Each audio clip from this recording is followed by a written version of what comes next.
kucha uzembe, mkulima usichague jembe, ukijikwaa inuka na utembe, ndivyo yalivyo mapenzi.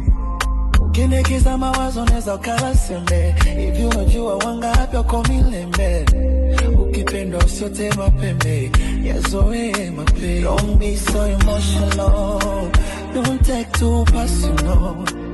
Sometimes about paper, it's all about the paper.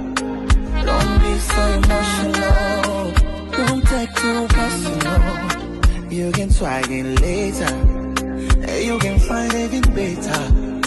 Find your ass